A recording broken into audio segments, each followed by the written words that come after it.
My boyfriend's parents said I needed to see the baby's room and then locked me inside of it. I was 3 months pregnant and finally meeting my boyfriend's family for the first time. They lived about 4 hours away, which is why it had taken so long to coordinate. When I arrived at their house, his mom opened the door before I even knocked. She immediately put her hands on my stomach without asking. "Oh my goodness, there's our grandbaby." His dad came up behind her with this huge smile and guided me inside like I might break. They sat me down in a specific armchair and his mom brought me water and a plate of snacks. "You need to stay hydrated. Are you taking your vitamins? What has your doctor said about your iron levels?" I tried to answer, but she kept firing off more questions. His dad asked if I'd been to all my appointments and seemed irritated when I said I'd only had 2 so far. 2? You should be going every week. We need to make sure everything is developing correctly. My boyfriend just sat there nodding along like this was normal. During dinner, his mom watched every single bite I took. "You need more protein. The baby needs protein for brain development." She piled more chicken onto my plate even though I said I was full. His dad asked detailed questions about my family medical history that felt way too invasive for a first meeting.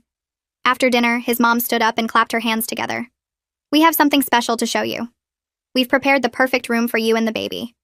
They led me to a door I thought was a closet, but it opened to stairs going down to the basement. I followed them down expecting to see a cute nursery they'd decorated. Instead, there was a bedroom with a single bed, a mini fridge, a small bathroom, and one tiny window near the ceiling with bars on it. Medical equipment was set up next to the bed, including a fetal heart monitor and an IV stand. His mom gestured around proudly. "This is where you'll stay for the rest of your pregnancy. We can monitor you properly here and make sure nothing happens to our grandbaby." I laughed because I thought she was joking. Nobody laughed back. I looked at my boyfriend and he was staring at the floor. "I'm not staying in your basement. I have a job and an apartment and a life." His dad stepped between me and the stairs. "Your job has been notified that you're taking medical leave for the pregnancy. We had your boyfriend call them yesterday." I felt my stomach drop. I looked at my boyfriend again. What is he talking about? He finally looked up. "They just want to help. You've been so stressed and not eating right and missing appointments." I told them this was completely insane and I needed to leave right now. His mom grabbed my hands. "Sweetheart, you're not taking this pregnancy seriously enough. Do you know how many things can go wrong? We have rules here that will keep you and the baby safe. No phone because the radiation is dangerous. No internet because stress from social media affects fetal development. Supervised meals to ensure proper nutrition. Daily health monitoring. No visitors who might bring germs." I yanked my hands away and tried to push past his dad, but he grabbed my shoulders. "Don't make this difficult. We're doing this because we love that baby." I shoved his dad hard and tried to run up the stairs, but my boyfriend blocked the way. I started screaming at him to move, and he just kept saying I needed to calm down. His mom was behind me saying, "Stress hormones are terrible for the baby, you need to breathe." They physically pushed me back into the room. That's when I really looked around and saw details I'd missed. The door had a heavy-duty lock on the outside. The walls had some kind of padding on them. There was a camera mounted in the corner of the ceiling. This wasn't just a room they'd prepared. This was a cell they'd built. The window was too small and too high to climb through. His mom opened the mini fridge to show me rows of pre-made meals in labeled containers. "We'll bring you fresh food 3 times a day. A doctor will come every week to check on you. You'll have everything you need and the baby will be perfectly safe." I was crying and begging them to please just let me go. I told my boyfriend I would call the police the second I got out. He looked at me with this weird, calm expression. "They won't believe you. We'll tell them you're having a mental health crisis from pregnancy hormones and we're keeping you safe until you stabilize." His mom nodded. "We did this with your boyfriend's brother and his wife 5 years ago. She fought at first too, but by the end she understood. Their baby was born completely healthy." I felt like I was going to throw up. They all started backing toward the stairs. I rushed forward, but his dad shoved me hard and I fell backward onto the bed. His mom blew me a kiss from the doorway. "Get some rest, sweetheart. You're going to need your energy. We're all so excited to take care of you." The door closed and I heard the lock slide into place with a heavy metal sound that echoed through the basement. I threw myself at the door and grabbed the handle, pulling and twisting with everything I had. It didn't move at all. The lock was heavy and solid, the kind you'd see on a commercial building. I pounded on the door with both fists until my hands started to hurt. Then I tried to find a weak spot, running my fingers along the edges where the door met the frame. Nothing gave. The door was metal and fit perfectly into the frame with no gaps I could pry at. I looked around for something to use as a tool, but the room was almost empty. I grabbed the chair from next to the bed and swung it at the door handle. The chair broke into pieces and the handle didn't even scratch. My hands were shaking and my throat felt raw from screaming, but I kept trying. I kicked at the door over and over until my foot throbbed. The camera in the corner just watched me the whole time. its little red light blinking. They were probably upstairs right now watching me fall apart and feeling good about themselves. After what felt like forever, I stopped and looked up at the window. It was my only other option. I dragged the broken chair pieces over and stacked them to climb up. The window was smaller than I thought when I got close to it.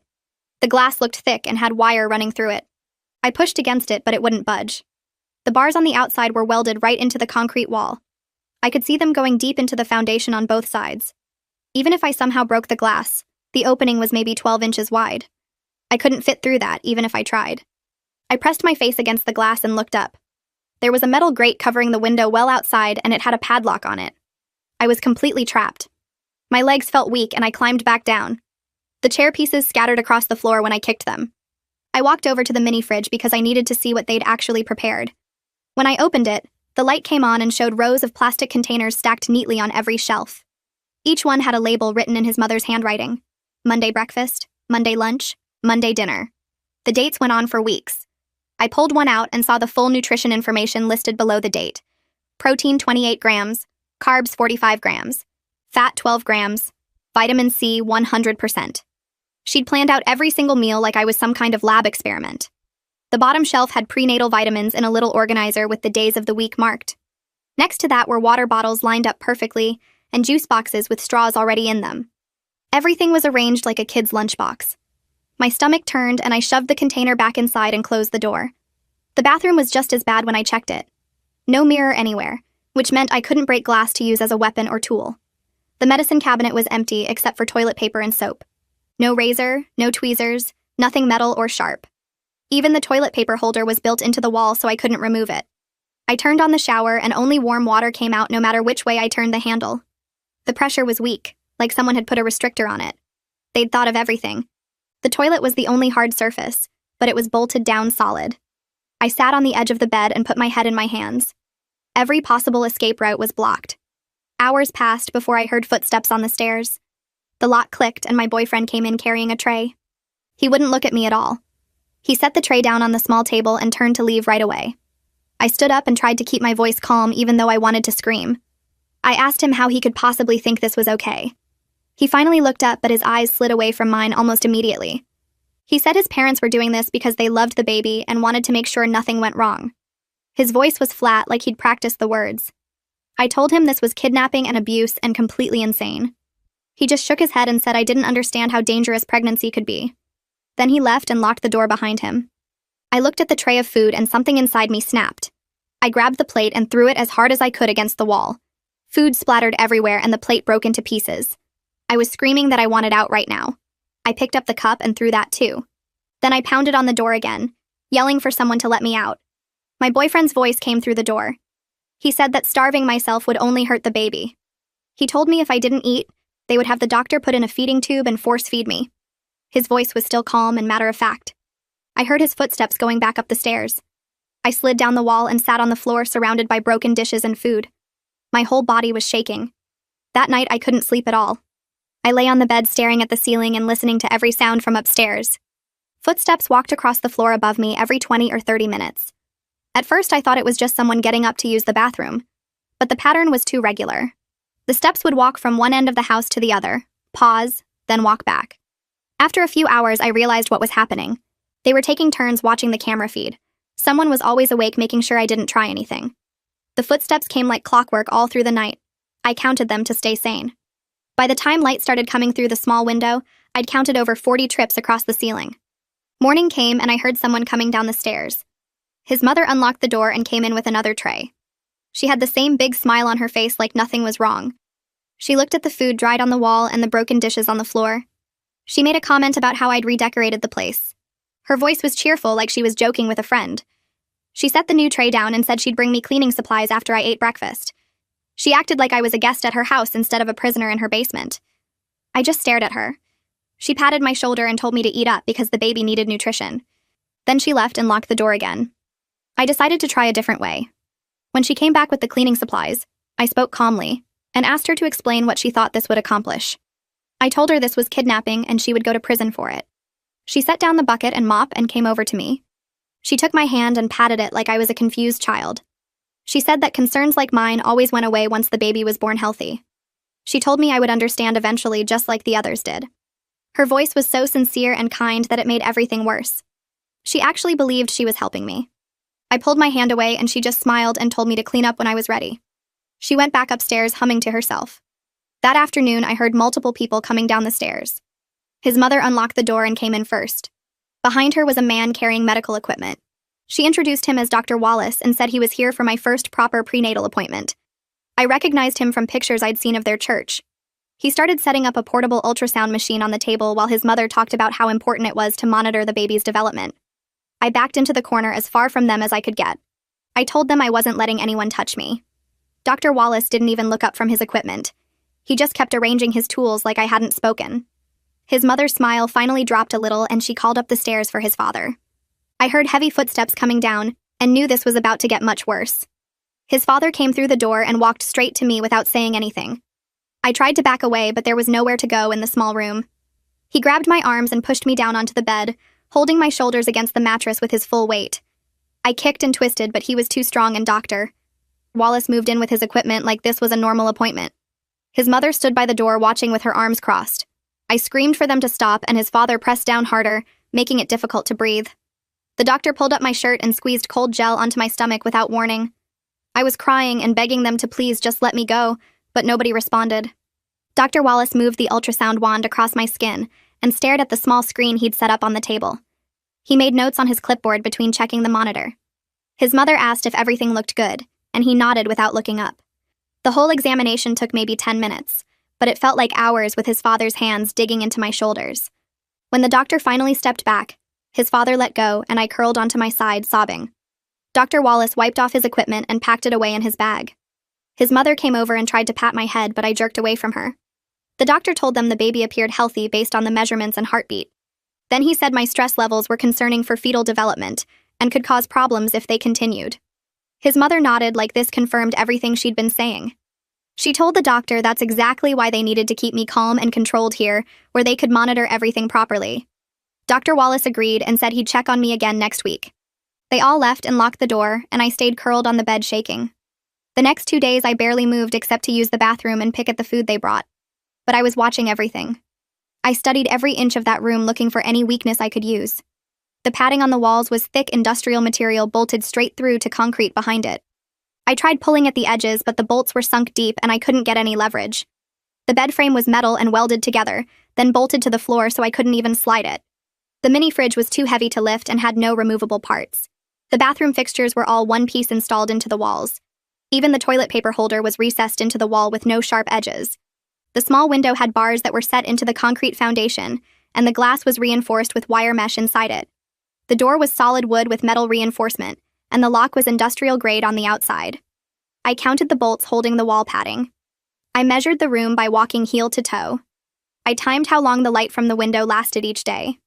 I was looking for anything that could help me, but everything was built to keep someone trapped. On the third day, I noticed something about the camera mounted in the ceiling corner. It was positioned to see most of the room, but there was a small blind spot right where the bathroom door met the wall. If I stood pressed against that specific section of wall, the angle meant they couldn't see exactly what my hands were doing. It was maybe 2 feet of space, but it was something. I tested it by standing there and moving my hands while watching the camera lens. From that position, the doorframe blocked the view of my hands even though they could still see my body. I filed that information away and kept looking. His mother brought cleaning supplies that afternoon and told me the bathroom needed attention. I took the bucket and spray bottle and went in there, closing the door most of the way. I started scrubbing the toilet, and that's when I saw marks on the wall behind it. At first, I thought it was just dirt or damage, but when I looked closer, I realized they were scratches. Deliberate marks carved into the paint and drywall underneath. They were organized in groups of 5 with a line through each group. Tally marks. Someone had counted days here before me. My hands started shaking as I kept counting. 10 days. 20 days. 50 days. The marks went up the wall and continued onto the section behind the pipes. I had to twist around to see them all. 100 days. 150 days. 200 days. Then they stopped. I sat back on the floor staring at those marks and felt sick. Someone had been trapped in this room for over 200 days. His mother had said they did this with his brother's wife 5 years ago. This must have been her counting the days of her imprisonment. I kept cleaning, but my mind was racing. I moved the bed slightly to sweep under it, and that's when I saw more marks on the floor. These weren't tally marks, though. These were words carved deep into the wood beneath where the bed normally sat. The scratches were rough and uneven, like someone had used something small and not very sharp over many attempts. I had to get down on my hands and knees to read them in the dim light. Marilyn, if you fight, they hurt the baby. The letters were shaky and desperate looking. Each one had been carved multiple times to make it deep enough to read. I ran my fingers over the grooves and felt how much effort had gone into scratching this warning into the floor. Marilyn, his brother's wife. The woman his mother said eventually understood and had a healthy baby. She'd been here in this exact room carving warnings to whoever came next. That night, I heard someone coming down the stairs, and it wasn't his parents' footsteps. The lock turned, and a younger guy came in carrying a dinner tray. He looked like a thinner version of my boyfriend with the same nose and chin. This had to be Gary, the brother. He set the tray on the table and turned to leave, but I spoke up before he could. I asked him directly about Marilyn and what happened to her here. He froze for just a second, and I saw something flash across his face. Then he recovered and turned back with a blank expression. He said she was fine now and their daughter was perfectly healthy, so I should trust the process like she learned to do. I asked him how long they kept her locked down here, and he said that wasn't important. What mattered was the baby being safe, and Marilyn understood that eventually. He left quickly after that and locked the door. But I'd seen his reaction when I said her name. He knew exactly what had happened in this room. I decided to change my approach. Fighting them wasn't working, and I needed time to figure out a real plan. The next morning, when his mother brought breakfast, I ate everything on the plate without arguing. I took the vitamins she handed me and drank the whole glass of water. She looked surprised but pleased. Over the next few days, I kept eating the meals and acting calmer. I stopped yelling when they came in. I answered their questions about how I was feeling. His mother started smiling more and talking to me like we were friends. She told me that acceptance was the first step toward a healthy pregnancy. She said once I stopped fighting reality, I would see they were only trying to help. I nodded and pretended to agree while my mind was working on what to do next. Dr. Wallace came back for another examination a week after the first one. This time I didn't fight or scream when his father came down with him. I lay on the bed calmly and let the doctor do his work. I asked questions about the baby's development and what the measurements meant. Dr. Wallace seemed relieved by my cooperation and actually answered some of my questions. He spent less time restraining me and more time explaining what he was seeing on the ultrasound. I watched carefully how he entered and exited the room. His father unlocked the door from outside and held it open while the doctor came down the stairs. The doctor always set his medical bag down near the door while he set up his equipment on the table. His father stood by the door the whole time watching. After the exam, the doctor packed up his equipment and picked up his bag and left first, while his father locked the door behind them both. The routine was consistent and predictable. During that examination, I noticed something I hadn't seen before. When Dr. Wallace set his medical bag down by the door, his phone was sticking out of the side pocket. It was a newer smartphone with a black case, and I could see the edge of it clearly from where I sat on the bed. The doctor never used it during the exam and didn't seem to check it. He just left it in his bag the whole time he was working.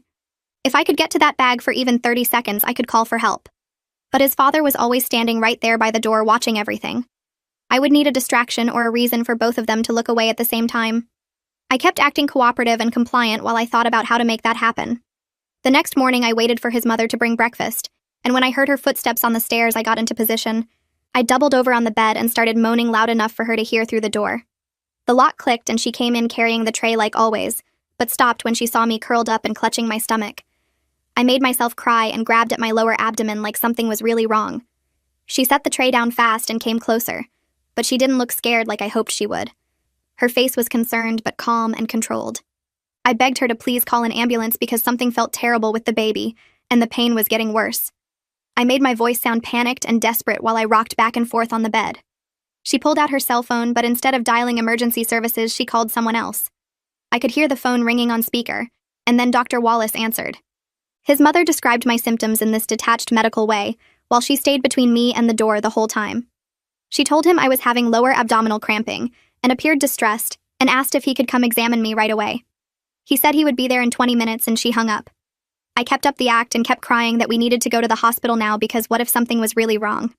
She just patted my shoulder and said the doctor would be here soon and there was no need to panic. Those 20 minutes felt like forever, while I stayed curled up pretending to be in pain. When Dr. Wallace finally arrived, his father came down with him like before. The doctor examined me thoroughly with his equipment and checked the baby's heartbeat and pressed on my stomach in different places. After about 15 minutes, he stood up and told his mother that everything looked normal, and the baby's heartbeat was strong and steady. He said I was probably just experiencing regular pregnancy discomfort, combined with stress and anxiety. His mother thanked him and walked him back upstairs while his father stayed behind and stared at me with this knowing look. After they left, his father came closer to the bed and told me that was a stupid thing to try to. Now they knew I was still looking for ways to escape. He went back upstairs without another word and locked the door. The next day, his father came down with tools and a ladder. He spent over an hour installing a second camera in the corner opposite from the first one. I watched him work and realized he was covering the blind spot I had found near the bathroom door. When he finished, he tested both cameras from different angles and seemed satisfied. Now they could see every single corner of the room, and there was nowhere I could hide anything or do anything without being watched. I felt the last bit of privacy I had disappear completely.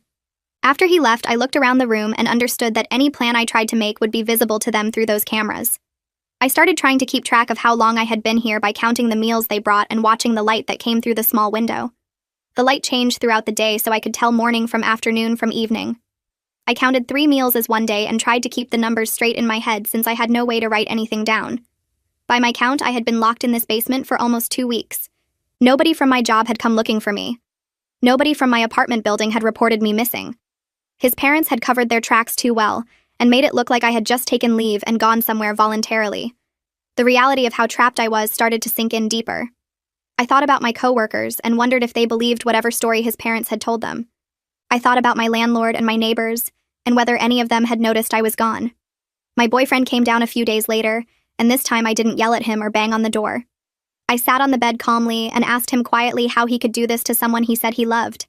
He looked surprised by my calm tone, and after a minute he sat down on the floor outside the open door. He said his parents did the same thing to Marilyn when she was pregnant with his niece, and now she has a beautiful, healthy daughter and a happy family. He said it seemed extreme at first, but his parents really did know what they were doing, and Marilyn understood that eventually. I asked him if he really believed that, or if he was just telling himself that to feel better about what they were doing to me. He didn't answer and just stared at the floor. Then I asked him what happened to the other women his family imprisoned before Marilyn, because those tally marks on the wall went back way further than just one pregnancy. His face went completely pale and he stood up fast. He said I was confused and stressed and there was only Marilyn and nobody else. He turned to leave and I reminded him he was supposed to bring dinner, but he just walked up the stairs without the tray and locked the door behind him. I had seen his reaction though, and I knew there had been others before Marilyn. The question was what happened to them and why nobody ever found out about this family's pattern. That night I heard raised voices coming from upstairs. His parents and my boyfriend were fighting about something, and their voices carried down through the vents. I pressed my ear against the wall near the small window and tried to make out what they were saying. I caught phrases like, "She's asking too many questions, and we should have waited longer like last time, and you need to stop talking to her so much." The arguing went on for over an hour and got louder at some points. I heard his mother crying at one point and his father's voice getting angry and stern. My boyfriend's voice sounded defensive and scared. Eventually the house went quiet, but I couldn't sleep because my mind was racing with what I had heard. They had done this before and something had gone wrong last time, and now they were worried I was figuring things out too fast. The next morning, his mother came down and everything about her was different. She wasn't smiling or cheerful or acting like we were friends. Her face was businesslike and cold. She set the breakfast tray down and told me they had made some decisions about my care going forward. She said they decided to limit my interactions with the family because I was getting too emotional and asking inappropriate questions that were causing unnecessary stress. From now on, Dr. Wallace would handle all my medical care and daily check-ins, and my meals would be delivered through a slot they were installing in the door. She said this was for my own good, and would help me stay calmer and more focused on the baby's health. I started to argue, but she held up her hand and said the decision was final. She picked up the empty tray from yesterday and left without saying anything else. Workers showed up that same afternoon and I could hear them in the stairwell with power tools. His father came down first and stood in the doorway watching me while 2 men carried equipment down the stairs. They started cutting into the door and installing some kind of metal slot mechanism near the bottom. I tried to talk to them and asked them to please help me, and told them I was being held here against my will. They didn't react at all and just kept working like I wasn't even speaking. His father stood right there the whole time supervising, and the workers never looked at me or acknowledged anything I said. They finished the installation in about 30 minutes and tested the slot to make sure trays could slide through. Then they packed up their tools and left. His father examined their work and seemed satisfied. Before he went back upstairs, he told me the slot would open from the outside only, and I shouldn't bother trying to mess with it. After he locked the door, I went over and looked at the new slot. It was just big enough for a food tray to fit through and had a metal cover on the outside that they could open and close. I realized the workers had probably done this exact installation before in this same room for whoever was here before me. The new routine started immediately. I only saw Dr. Wallace now when he came for weekly examinations, and his father always supervised those visits. 3 times a day, the slot would open and a tray would slide through with my meals. I never saw who delivered them or heard any voices. The slot would close as soon as I took the tray and open again later when I put the empty tray back. The isolation was so much worse than when they used to come in and argue with me or try to convince me this was all for my own good. At least then I had human contact, even if it was with my captors. Now I only had the cameras watching me silently, and the meals appearing through the slot like I was an animal being fed in a cage. I started talking to myself just to hear a human voice in the room. I would narrate what I was doing or have conversations with myself about what to try next. Requested Reads is on Spotify now. Check out link in the description or comments. Sometimes I talked to the baby and told it I was sorry for bringing it into this situation, and promised I would find a way to get us both out safely.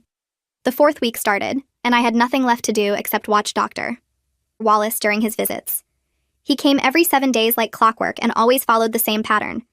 He set his medical bag on the floor next to the bed, always in the exact same spot about 2 feet from where I sat. Then he turned his back to me while he prepared the ultrasound equipment, arranging the gel and the wand and checking the monitor screen. Those 30 seconds when his back was turned became my entire focus. I started timing it in my head, counting the seconds until he faced me again. His phone stuck out of the side pocket of his bag, the black case visible against the brown leather. I could see the outline of it every time he set the bag down. If I could grab it fast enough and hide it before he noticed, I might have time to make a call later when he left. The camera would see me do it, but maybe I could move fast enough that his father wouldn't get down here in time to stop me. I knew it was a long shot, but it was the only shot I had. The days between his visits felt endless as I planned exactly how I would move, which hand I would use, where I would hide the phone in the 2 seconds before he turned around. I practiced the motion over and over in my head until I could see it perfectly. When he finally came for the next examination, I was ready. He walked in with his father right behind him like always and set his bag down in the usual spot.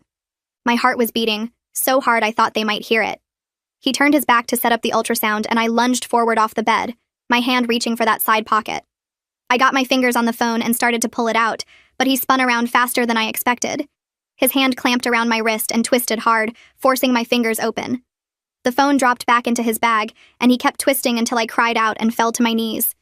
He didn't say anything, just held my wrist in that painful grip while he reached into his pocket with his other hand and pressed something. His father came down the stairs within 2 minutes, and I realized the doctor had some kind of alert button. They didn't hit me or yell at me. His father just started removing things from the room in complete silence. He took the few items of clothing they'd given me from the small dresser. He took the extra blanket from the bed. He went into the bathroom and came back with the shower curtain, leaving the shower completely exposed. He even peeled back some of the padding from one section of wall, exposing the bare concrete underneath. The whole time, Dr. Wallace just stood there watching me with this disappointed expression, like I was a child who'd misbehaved. When his father finished stripping the room, they both left without saying a word. Now I had nothing except the bed frame, the thin mattress, the toilet, and the mini fridge. The room felt even more like a cell than before. I sat on the bare mattress and tried not to cry because I knew they were watching. Then I heard a crackling sound and his mother's voice came through the room, so clear it made me jump. I looked around trying to figure out where it was coming from, and finally spotted a small speaker mounted in the corner near the camera. I'd never noticed it before because it blended into the wall. Her voice sounded sad and disappointed, like she was talking to a troubled teenager. She said they were very disappointed in my behavior, and these privileges would be returned when I proved I could be trusted. She said they only wanted what was best for me and the baby, and my actions today showed I still wasn't taking this pregnancy seriously. The speaker crackled off and I was alone again with just the camera watching. 2 days went by with nothing but meals through the slot and silence. Then I heard footsteps on the stairs and my boyfriend appeared outside the door. I could see through the small window in the door that he'd been crying. His eyes were red and puffy and he kept wiping at his face. He sat down on the floor right outside the door and just looked at me for a minute without saying anything. Finally, he told me his parents were talking about keeping me here for the entire pregnancy, and maybe even longer. He said they wanted to make sure I'd bonded with the baby properly and wouldn't try to run once I gave birth. I asked him how he could possibly let them do this to me and to our baby. He started crying harder and put his head in his hands. He said he was scared of his parents and what they might do if he tried to help me. He said they'd always been this way, controlling every part of his and Gary's lives. He told me that when Gary tried to leave with Marilyn before their daughter was born, his parents threatened to report them both for kidnapping the baby. They said they'd tell the police that Gary and Marilyn were unstable and dangerous and trying to take their grandchild away from them. Gary backed down because he was terrified of losing his daughter completely. I watched my boyfriend cry and felt nothing but anger toward him. He was a coward who'd helped trap me here, and now he was crying about being scared. But then he did something I didn't expect. He looked around carefully like he was checking if anyone was listening, then pulled a folded piece of paper from his pocket. He slipped it under the door quickly and told me in a whisper that Marilyn sometimes visited with their daughter. He said she might be able to help me somehow. Then he got up and left before I could ask him anything else. I grabbed the paper and unfolded it. It had a phone number written on it and a note in his handwriting that said this was Marilyn's number, and she understood what I was going through. I looked at the camera and knew they'd seen him pass me the paper if they were watching. I had to hide it somewhere they wouldn't find. I folded it up as small as I could and tucked it into my underwear, the only place they'd never searched. 3 days passed with no mention of the paper from his parents, so maybe they hadn't been watching that moment. I started to hear new voices upstairs, a woman and a child. Through the small window, I could hear them in the backyard. The child was calling someone Mama, and I heard his mother's voice answering. Then I heard his grandmother fussing over them both, that same cheerful tone she used to use with me. Later that day, I heard footsteps coming down the stairs and the door unlocked. A woman walked in, and I knew immediately this was Marilyn. She looked like she was in her late 20s, but her eyes looked older, tired. She had dark circles under them, and her shoulders slumped like she was carrying something heavy. She glanced at the camera, then looked at me, and I saw everything in her face. The defeat, the resignation, the deep exhaustion of someone who'd fought and lost. She sat down on the edge of the bed and told me quietly that fighting them only made everything worse.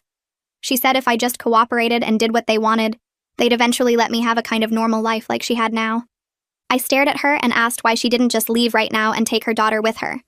She looked down at her hands and explained that his parents had spent 2 years convincing everyone in their church and their whole community that she'd had serious mental health problems during her pregnancy. They told everyone she'd been suicidal and unstable, and they'd kept her safe until she got better. Now, if she tried to leave and take her daughter, they'd use that whole made-up history against her. They'd tell the courts she was mentally ill and dangerous, and they'd take her daughter away from her legally. She said she'd thought about running so many times, but she couldn't risk losing her child completely. At least this way she got to be with her daughter, even if it meant living under their control. I asked her how she survived 2 years in this room, and she looked down at her left arm, slowly rolling up her sleeve. There was a thick scar running from her wrist halfway to her elbow, the kind that looked like it had healed badly without proper medical care. She told me she tried to escape twice during her imprisonment, and the first time they caught her at the top of the basement stairs. His father dragged her back down, and they installed the second lock, and the camera blind spot got covered. The second time she made it all the way to the backyard before his father tackled her from behind. She was 6 months pregnant then, and when she fell, she tried to catch herself with her left arm. His father grabbed that same arm and twisted it behind her back until she heard the bone crack. She was screaming about the baby, and he told her this was to prevent her from hurting the baby with her reckless behavior. They didn't take her to a hospital because that would raise questions. Instead, they had Dr. Wallace come set the bone in the basement, and she spent the rest of her pregnancy with her arm in a cast that the doctor changed every few weeks. After that, she realized survival meant submission, because they would hurt her in ways that didn't threaten the baby directly.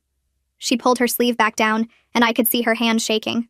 Before she left, she moved closer and whispered that my only real chance was if someone from outside noticed I was missing and investigated. She said once you're inside their system, they have too much control and too many lies already established. They've spent years building relationships with their church and their community, and everyone believes they're devoted grandparents who would never hurt anyone. She squeezed my hand hard, and her eyes filled with tears. She said she was sorry she couldn't help me more, but if she tried, they'd take her daughter away, and she couldn't lose her baby. Then she stood up and walked to the door and knocked twice. His father unlocked it from outside, and she went back upstairs to her daughter without looking back at me.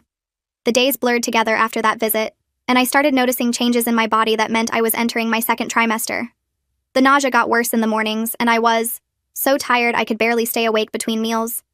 My stomach was showing more obviously now, and I couldn't hide the pregnancy anymore even if I wanted to. Dr. Wallace came for his weekly visit and spent extra time with the ultrasound equipment, measuring things and taking notes.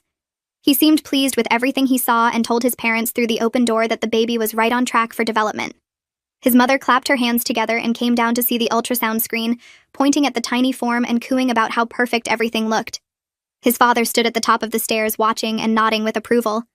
The doctor packed up his equipment and reminded them about the nutrition plan he'd written up, saying the second trimester was critical for brain development. After they all left, I lay on the bed and felt the baby move for the first time. Just a tiny flutter that made me start crying because this should have been a happy moment. but instead I was trapped in a basement prison. A few days later, his mother brought my lunch tray and she was annoyed about something. She set the food down harder than usual and muttered, "That woman from my work wouldn't stop calling my phone." She said Kira had called 6 times yesterday alone and twice already this morning, leaving messages asking where I was and if I was okay. I felt this surge of hope shoot through my chest because someone was actually looking for me and not believing whatever story they'd been told. His mother noticed my expression, and her face got hard. She told me not to get any ideas because they'd already handled the work situation, and everyone believed I was on medical leave. But I could hear the worry in her voice under the anger, and I knew Kira was causing problems for their plan. His mother left quickly and locked the door, and I heard her footsteps going upstairs faster than normal. Over the next week, I learned more details about what was happening outside. His mother came down one morning and seemed chattier than usual, probably trying to convince herself everything was fine.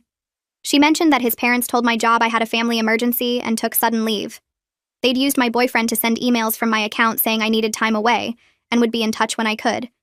But apparently Kira wasn't buying the story because she'd also contacted my apartment building asking about me. His mother laughed like this was ridiculous and said some people just couldn't mind their own business. She told me Kira had even called my emergency contacts trying to track me down. I asked who my emergency contacts were, and she said my aunt in another state and my old college roommate. Neither of them had seen me in months, so they couldn't tell Kira anything useful. His mother seemed satisfied with this, but I noticed she kept checking her phone while she talked, like she was expecting bad news. That afternoon, his father went out, which was unusual because he normally stayed home to help watch me through the cameras. I heard his mother on the phone upstairs and her voice carried down through the small window. She was talking to someone and using that friendly, cheerful tone she'd used when I first arrived at their house. She told whoever was on the phone that I was staying with family during a difficult pregnancy and just needed privacy right now. She laughed at something they said and agreed that first pregnancies could be so overwhelming. She said I was getting excellent care and would reach out to people when I felt ready. The conversation lasted maybe 10 minutes, and the whole time she sounded so convincing and normal that I realized how good they were at maintaining appearances. Nobody listening to that call would ever suspect she was lying or that I was locked in her basement against my will. During the next week, I noticed increased tension in the house, even though I could only hear bits and pieces through the window and walls. There was more arguing than usual, and I caught his mother and father having heated discussions that would suddenly stop when doors closed. His mother made frequent phone calls, and I could tell from her tone she was worried about something. His father started leaving at odd hours, and I'd hear the car starting in the middle of the night or early morning. Something was happening outside that had them concerned, and I spent hours trying to figure out what it could be. The meals still came 3 times a day, and Dr. Wallace still did his weekly visits, but everyone seemed distracted and on edge. Then one afternoon, I heard his parents in the kitchen directly above my room, and they were arguing louder than they realized. His father said something about Samuel, and his mother's voice got sharp, asking what that nosy neighbor had done now. His father told her that Samuel had apparently filed a missing person report after Kira contacted him asking if he'd seen me. My neighbor Samuel, who I barely knew beyond saying hello in the hallway, had noticed I was gone and cared enough to report it. His mother was furious and said they needed to decide whether to move me somewhere else or if they could continue claiming I was staying voluntarily. His father argued that moving me now would be too risky and draw more attention. They went back and forth about what story to tell if police came asking questions. His mother insisted they could handle it the same way they'd handled concerns about Marilyn years ago. Nobody had suspected anything then, and nobody would suspect anything now. 2 days later, I heard a car pull up outside, and then a woman's voice I didn't recognize at the front door. She was asking questions about when they'd last seen me and whether I was currently staying with them. His mother answered in that same friendly, convincing tone she'd used on the phone, saying I'd visited briefly a few weeks ago but left to stay with other relatives. The woman asked which relatives and where they lived, and his mother gave specific names and a city 4 hours in the opposite direction from where I actually lived. She sounded so calm and detailed that I knew this woman was probably believing every word. The woman asked a few more questions about my mental state and whether I'd seemed upset or unstable. His mother said I'd been a little emotional, but that was normal for pregnancy hormones. The woman thanked her for her time, and I heard the car pull away a few minutes later. I realized this might be my only chance, and I started screaming as loud as I could. I screamed that I was in the basement and I was being held against my will and someone needed to help me. I screamed until my throat burned and my voice cracked, but the basement was soundproofed and the woman was already too far away. I heard footsteps running down the stairs and his father burst through the door. He was holding duct tape and his face was red with anger. He crossed the room in 3 steps and slapped the tape over my mouth before I could move away. He leaned in close and told me if I tried that again, they would sedate me for the remainder of the pregnancy. He said they had enough medication to keep me unconscious for months if necessary, and the baby would be fine, but I'd wake up after the birth not remembering anything. His hand was still on my face holding the tape down, and I could smell his breath and see the veins in his neck. He told me that detective wouldn't be back because his mother had been very convincing, and there was no evidence I was here. Then he turned and walked out, locking the door behind him, and leaving me with the tape stuck to my mouth and tears running down my face. I stayed quiet after that, my heart still racing from screaming and the tape still stuck over my mouth. The adhesive burned my skin, and I could taste something chemical on my lips. Hours passed, and I heard them moving around upstairs, normal household sounds like they weren't keeping someone prisoner in their basement. Eventually, his mother came down and ripped the tape off without warning. The pain made my eyes water, but I didn't make a sound. She handed me a bottle of water and told me to drink it slowly, because dehydration was bad for the baby. I took the water because my throat hurt so much from screaming earlier. She watched me drink the whole thing before taking the empty bottle back and leaving without another word. 2 days went by with the same routine. Meals through the slot 3 times a day. The camera watching everything I did. No voices except the occasional footsteps overhead. Then on the 3rd morning, I heard a car pull up outside and a woman's voice at the front door again. It was that detective from before. I could tell by the tone even though I couldn't make out the words. His mother answered, and this time her voice sounded different, higher and faster than before. The detective was asking more questions, and I heard her say something about the basement. His mother said it was renovated and wasn't safe to go down there. The detective kept pushing, and his mother's voice got more strained as she made excuses. They went back and forth for several minutes before I heard the detective's car door close and the engine start up. But something felt different this time.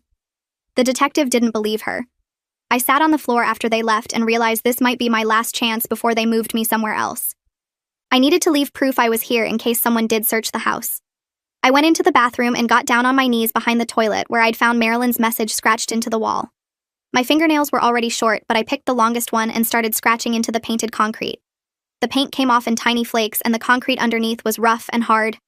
I pressed down as hard as I could and dragged my nail across the surface. It hurt, and my fingertips started bleeding, but I kept going. I scratched my full name first, then the date as best as I could remember it. Then I added the words, help, imprisoned, and pregnant, in capital letters. My fingernail cracked halfway through and the pain shot up my finger, but I switched to another nail and kept scratching. It took almost an hour to get all the words visible enough to read. When I finished, my fingers were bleeding and shaking, but the message was there next to Marilyn's old one. 2 women marked on the same wall years apart. That night I heard yelling upstairs louder than before. His parents were fighting, and I could make out some of the words through the ceiling. His father's voice was angry, and his mother sounded like she was crying. I pressed my ear against the door and caught pieces of their argument. His father said something about solving the problem permanently. His mother was saying she couldn't do that again. I heard my boyfriend's voice join in, yelling that they promised no one would get hurt this time. The word again and this time stuck in my head. There had been others before Marilyn, women who didn't survive whatever this family did to them. My hands went cold and I backed away from the door. The fighting continued for another hour before the house went quiet. The next morning I heard the lock turning earlier than usual. His mother came down the stairs and she looked different, her face tight and her movements quick. His father was right behind her and he was carrying something. His mother had a syringe in her hand and she wouldn't look at me directly. She said they were going to give me something to help me sleep and then move me to a different location where I would be safer. Her voice was shaking as she talked. His father moved to block the door and I saw the syringe more clearly now. It was big and full of clear liquid. I knew if they injected me with that and moved me somewhere else, no one would ever find me. This wasn't about keeping me safe. This was about making me disappear. I didn't think or plan what happened next. His father stepped toward me and I kicked him as hard as I could right in the knee. He went down with a yell and his mother lunged at me with the syringe. I grabbed her wrist with both hands and bit down on her hand as hard as I could. She screamed and dropped the syringe and it hit the concrete floor and shattered. Clear liquid spread across the ground and his father was getting back up. His mother was holding her bleeding hand and his father's face was red with anger. He came at me fast and backhanded me across the face. The force knocked me sideways and my head hit the metal bed frame. Pain exploded through my skull and everything went blurry for a second. I tasted blood in my mouth and my vision was spotty, but I stayed conscious. Through the ringing in my ears, I heard new sounds upstairs. Car doors slamming, multiple voices, someone knocking hard on the front door.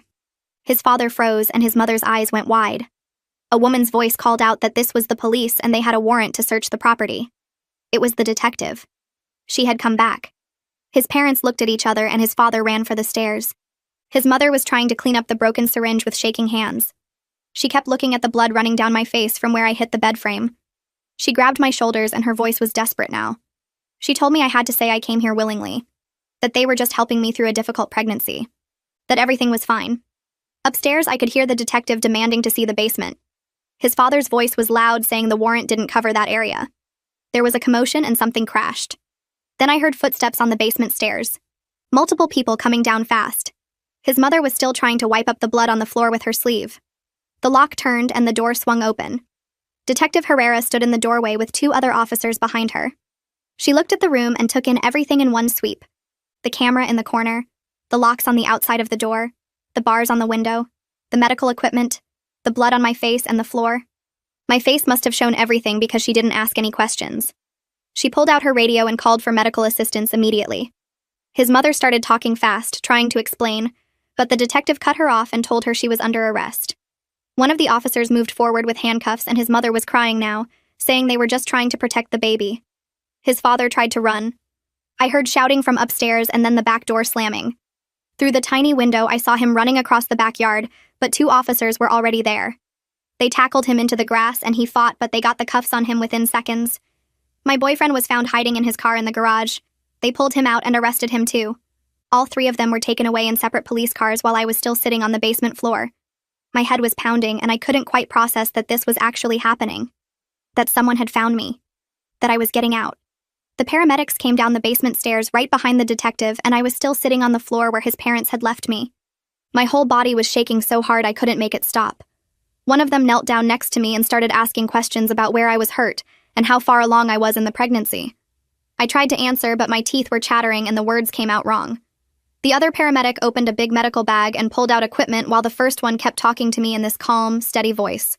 They checked the cut on my head where I'd hit the bed frame and cleaned the blood off my face with gauze that stung.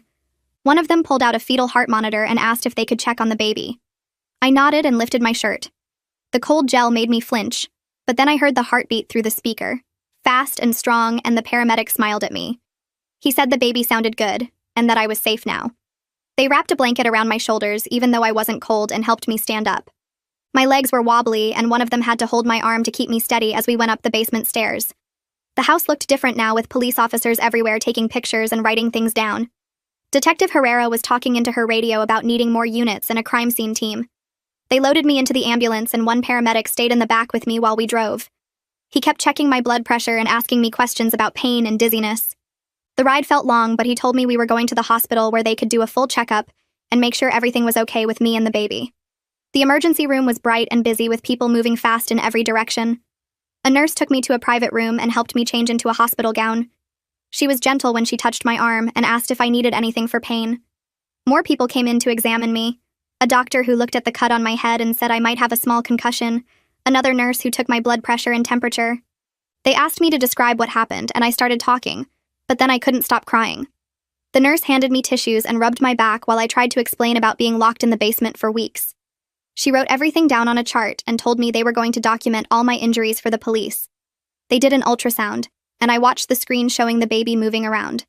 The doctor doing the scan said everything looked normal and the baby was measuring right for how far along I should be. She printed out pictures and handed them to me. A social worker came in after the ultrasound and sat down in the chair next to my bed. She introduced herself and said she worked with people who'd been through bad situations. She asked if I had family or friends who could help me, and if I had a safe place to go when I left the hospital. I told her about Kira from work, and she wrote down the information. She explained what would happen next with the police investigation, and the court process if charges were filed. She gave me papers with phone numbers for counseling services and victim support groups. Detective Herrera showed up a few hours later with a recording device and a notebook. She pulled up a chair and asked if I felt strong enough to talk about what happened. I said yes because I wanted them to know everything before his family could make up more lies. She turned on the recorder and I started from the beginning, from arriving at their house and meeting them for the first time. I told her about them locking me in the basement and refusing to let me leave. I described the medical equipment and the camera and the locks on the outside of the door. I explained about Dr. Wallace coming to do forced exams while his father held me down. I told her what his mother had said about doing this to Marilyn 5 years ago, and how I'd found the tally marks on the wall that went back even further than that. Detective Herrera asked specific questions about dates and times and exactly what each person had said and done. She wanted to know about the layout of the room and where everything was positioned. I described the scratched message I'd left behind the toilet, and she wrote that down. She asked about Marilyn and what his mother had said about her, and I repeated the part about how she'd fought at first, but eventually understood.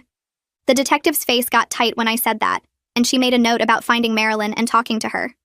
I told her I thought there might have been other women before Marilyn based on how many tally marks I'd counted. She promised they were searching the house completely and would find any evidence that existed. The interview lasted almost 2 hours, and by the end, my voice was hoarse from talking. The police called Detective Herrera while I was still at the hospital to tell her what they'd found. She came back to my room and said they'd located my scratched message exactly where I'd described it. They'd found Marilyn's name carved there too, along with dates that matched what his mother had said about 5 years ago. The crime scene team had pulled up some of the floorboards in the basement room and discovered things hidden underneath. There were medical records for at least 2 other women with different names and dates going back almost 20 years. They found photographs and documents that his parents had kept, probably as some kind of sick record of what they'd done. The detective said the investigation was getting bigger as they realized this family had been doing this for possibly decades. She asked if I could think of anything else that might help them find the other victims, or figure out what had happened to them. I told her about the conversation I'd overheard between his parents about solving problems permanently, and his mother crying that she couldn't do that again. Detective Herrera wrote it all down and said they were going to search the property thoroughly, including the yard and any other buildings. She told me more officers were being assigned to the case and they were looking into missing person reports from the area over the past 30 years. They brought Marilyn in for questioning the next day, and I heard about it from Detective Herrera when she came to update me. Marilyn had broken down during the interview and finally told the truth about her imprisonment. She described being locked in that same basement room for 2 full years while she was pregnant and after the baby was born. She said they'd controlled everything about her life during that time, what she ate and when she slept, and how she took care of the baby. They'd convinced everyone in their church community that she had serious mental problems and needed their help. She was scared of losing her daughter if she told the truth because his parents had spent years building a story about her being unstable. The detective assured her that she was a victim and not going to be charged with anything. Marilyn gave them details about the routine his parents had followed and the rules they'd enforced. She confirmed that Dr. Wallace had been involved in her imprisonment too, doing medical exams and helping his parents monitor her pregnancy. She said Gary had known what was happening but had been too afraid of his parents to help her escape. The detective told me Marilyn was getting her own lawyer and counseling services to help her figure out what to do next. Gary got arrested the same week as his parents, but his charges were different. The district attorney was treating him as an accessory to Marilyn's imprisonment since he'd known about it and done nothing to stop it. Gary's lawyer was claiming he'd also been manipulated and controlled by his parents his whole life. The DA was building cases against all of them for kidnapping, false imprisonment, assault, and conspiracy. His parents were facing the most serious charges because they'd planned and carried out multiple kidnappings over many years. My boyfriend was looking at major time too since he'd helped plan my kidnapping and had actively participated in keeping me locked up. The prosecutor assigned to the case called me to explain what charges they were filing and what the process would look like. She said his parents could get 20 to 30 years each if convicted on all counts. My boyfriend might get 10 to 15 years depending on how much cooperation he provided. Gary might get a reduced sentence if he testified against his parents and helped the investigation. Dr. Wallace's medical license had been suspended immediately, and he was facing his own criminal charges for his role in the forced medical exams and the conspiracy. They moved me to a safe house 3 days after I got out of the hospital, because Detective Herrera said the family had connections in their church community who might try to intimidate me or interfere with the investigation. The safe house was in a different part of the city in a regular neighborhood where nobody would think to look for me. A victim advocate stayed there with me and helped me get set up with new clothes and basic supplies since I didn't have anything from my apartment. Kira came to visit as soon as they told her where I was. She walked in and immediately started crying and hugging me. She said she'd known something was wrong when my emails didn't sound like me at all. She'd tried calling my phone over and over, and when my boyfriend answered and gave her weird excuses, she'd gotten more suspicious. She'd contacted my apartment building and my emergency contacts trying to find me. She'd even driven to my apartment and talked to my neighbors about whether they'd seen me. Kira brought me things from my apartment that the police had retrieved after getting my boyfriend to give them access. She stayed for hours just sitting with me and listening to everything that had happened. Samuel, my neighbor from the apartment building, had been the one to file the official missing person report that got Detective Herrera involved. He told police he'd seen my boyfriend loading my car with my belongings the day after I disappeared. He'd watched him drive my car away and thought it was strange since I'd never mentioned moving or going anywhere. When Kira had come around asking questions, Samuel had put the pieces together and called the police. His testimony helped prove that the kidnapping had been planned ahead of time and wasn't just a sudden thing. The police had found my car parked at a storage unit his parents owned, filled with my stuff from the apartment. My boyfriend had cleared out my place to make it look like I'd left voluntarily. He'd answered my phone and sent emails from my accounts to maintain the appearance that I was fine. All of that evidence was helping build the prosecutor's case that this was a planned kidnapping, and not a family trying to help someone with mental problems like his parents were claiming. The prosecutor kept me updated as the case moved forward over the next several weeks. She explained that his parents were facing 20 to 30 years each on multiple counts of kidnapping, false imprisonment, and assault. My boyfriend was looking at 10 to 15 years for his role in planning and executing my kidnapping. Gary might get a reduced sentence, maybe 5 to 8 years, if he cooperated fully and testified against his parents. Dr. Wallace was facing his own criminal charges, and the medical board was moving to permanently revoke his license. The prosecutor said they were also investigating the other cases from years ago and trying to identify the other women who'd been held in that basement. She warned me that the trial process would take a long time, probably over a year, and I'd have to testify about what happened. She connected me with a victim advocate who would help me through the court proceedings and make sure I understood what was happening at each stage. I had to make a decision about the pregnancy, and it took weeks of counseling before I felt ready to choose. The therapist they connected me with helped me work through all the complicated feelings about carrying a baby that was connected to such a horrible experience. Part of me wanted to end the pregnancy and try to move on from everything that had happened, but another part of me felt like the baby wasn't responsible for what his family had done. After a lot of thinking and talking with the therapist, I decided to continue the pregnancy with proper medical care and support. I wanted to reclaim this experience and do it on my own terms with doctors I chose and in a place where I felt safe. The Victim Services Program helped me find an obstetrician who specialized in working with trauma survivors. I started going to regular appointments where I could ask questions and make my own choices about my care. It felt completely different from the forced exams in that basement, and slowly I started to feel like my body and my pregnancy belonged to me again instead of to his family. 4 months later, I was living in a small apartment 3 states away under a name that wasn't mine. The Victim Services Program helped me move and get set up with everything I needed. I went to therapy twice a week with a woman who worked with people who'd been through bad things, and she helped me talk about what happened without feeling like I was going to break apart. Kira moved to the same city 2 months after I did because she said she couldn't stand being so far away when I needed help. She came over almost every day to help me get ready for the baby. We bought a crib together, and she helped me put it together in the nursery. She picked out tiny clothes and blankets and made sure I had everything on the list the doctor gave me. The obstetrician I saw now let me ask questions and never touched me without asking first. Every appointment felt different because I could leave whenever I wanted. The baby came on a Tuesday morning in my 7th month of freedom. The contractions started at home, and Kira drove me to the hospital. The nurses were kind and let me make all my own choices about the birth. When they put my daughter in my arms for the first time, I looked at the hospital room door standing open. I could walk through it whenever I wanted. Nobody would stop me or lock me in. The baby was healthy and perfect. I felt the weight of everything that happened pressing down on me. But I also felt something else starting to grow. The prosecutor called 2 days later to update me on the court cases. The trials would take years to finish completely. His parents might spend decades in prison. My boyfriend would be locked up for a long time too. And I was building a life where every choice about my body and my baby and my future belonged only to me. That was enough for right now. And that wraps things up. I like when stories carry small lessons you can actually use. If this one made you think, then it did its job.